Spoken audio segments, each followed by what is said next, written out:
આજે આપણે શ્રદ્ધાના એક બહુ જ મૂળભૂત સવાલ પર વાત કરવાના છીએ. ભગવાનને પ્રસન્ન કરવા માટે સૌથી સારું શું છે? શું મોટા મોટા બલિદાન આપવા કે પછી એમની આજ્ઞાનું પાલન કરવું? ચાલો આ ઉપદેશની મદદથી આ સવાલના ઊંડાણમાં ઉતરીએ.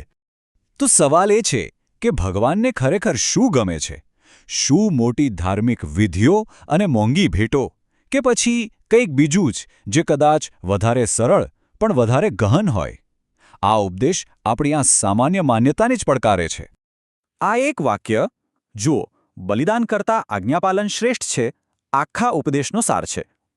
આનો સીધો મતલબ એ છે કે આપણે શું ભેટ ચડાવીએ છીએ એના કરતાં આપણું હૃદય કેવું છે અને આપણે એમની વાત કેટલી માનીએ છીએ એ ભગવાન માટે વધુ મહત્વનું છે. અહીંયા ક્રિયા કરતાં ઈરાદો વધારે અગત્યનો છે. આજ્ઞાપાલનની આ વાતને બરાબર સમજવા માટે આ ઉપદેશ આપણને અબ્રાહમની કહાણી તરફ લઈ જાય છે.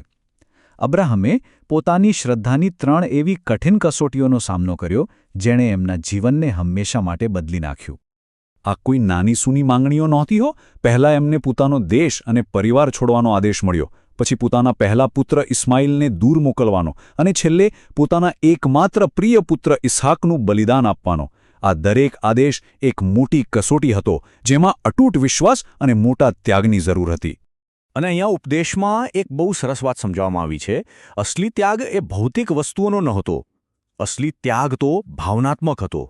પરિવારને છોડવાની, પોતાના સંતાનને દૂર કરવાની જે પીડા હતી એ કોઈ પણ પશુના બલિદાન કરતાં અનેક ગણી વધારે હતી. ખરું બલિદાન તો એ હતું. અને પછી આવી અંતિમ કસોટી, એક એવી આજ્ઞા જેણે અબ્રાહમની શ્રદ્ધાની દરેક હદ પારખી લીધી. એમને એમના એકમાત્ર પુત્ર ઇસ્હાક, જેને એ જીવથી પણ વધારે પ્રેમ કરતા હતા, એનું જ બલિદાન આપવા માટે કહેવામાં આવ્યું. આ આજ્ઞાપાલનનું અંતિમ સ્વરૂપ હતું. આટલું બધું દુઃખ, આટલી બધી પીડા છતાં અબ્રાહમે શું પસંદ કર્યું? આજ્ઞાપાલન.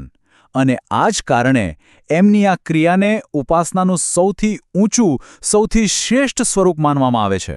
એમની શ્રદ્ધાની ઊંડાઈ કોઈપણ ભૌતિક ભેટ કરતાં ઘણી વધારે હતી અને એટલે જ એ ભગવાનના મિત્ર બન્યા.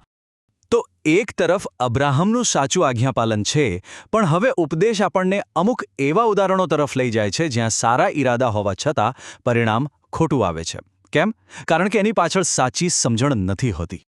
શાસ્ત્ર એકદમ સ્પષ્ટ કહે છે કે પ્રેમ વગર કરેલા બધા જ કાર્યો નક્કામા છે.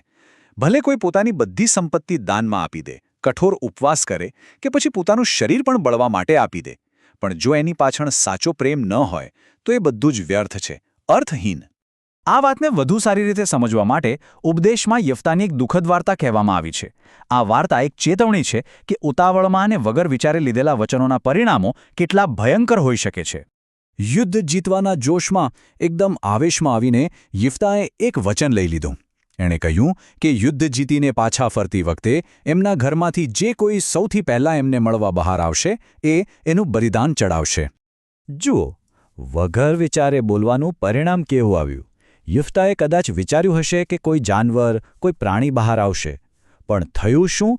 એની એકની એક દીકરી એને મળવા દોડી આવી. એની એક ઉતાવળ ભરેલી પ્રતિજ્ઞાએ એવી દુર્ઘટના સર્જી જેની ભગવાને ક્યારે માંગણી જ નહોતી કરી. અને આવા તો બીજા ઘણા ઉદાહરણો છે જ્યાં લોકો સાચા રસ્તાથી ભટકી જાય છે. જેમ કે લોભને કારણે આજ્ઞા ન માનવી, પોતાની ઈચ્છાઓને જ ભગવાન માની લેવી, કે પછી ભગવાન સિવાય બીજા કોઈ અવાજને સાંભળવો. આ બધી જ બાબતો આપણને સાચી શ્રદ્ધાથી દૂર લઈ જાય છે. તો આ બધા ખોટા ઉદાહરણો જોયા પછી સવાલ એ થાય કે સાચો રસ્તો કયો છે? આ ઉપદેશ આપણને ફરી પાછા એ મૂળભૂત સત્ય તરફ લઈ આવે છે જે ભગવાન આપણી પાસે ખરેખર ઈચ્છે છે. અને એનો જવાબ બહુ સીધો અને સ્પષ્ટ છે. ભગવાન કહે છે, મારો અવાજ સાંભળો અને મેં બતાવેલા માર્ગ પર ચાલો, જેથી તમારું ભલું થાય. અહીં સંદેશ એકદમ સાફ છે. આ સંબંધ કોઈ બલિદાન કે લેવડ દેવડનો નથી, પણ સાંભળવાનો, સમજવાનો અને વિશ્વાસનો છે. એટલે આ ઉપદેશ સાચા અર્પણની વ્યાખ્યા જ બદલી નાખે છે. સાચું અર્પણ એટલે કંઈક આપવું નહીં, પણ પોતાનું ધ્યાન આપીને ભગવાનના શબ્દને નમ્રતાથી સાંભળવો અને એ પ્રમાણે ચાલવો. બસ આ જ. તો આખી વાતનો સાર એ છે કે ભગવાનને આપણી પાસેથી કંઈક લેવામાં રસ નથી.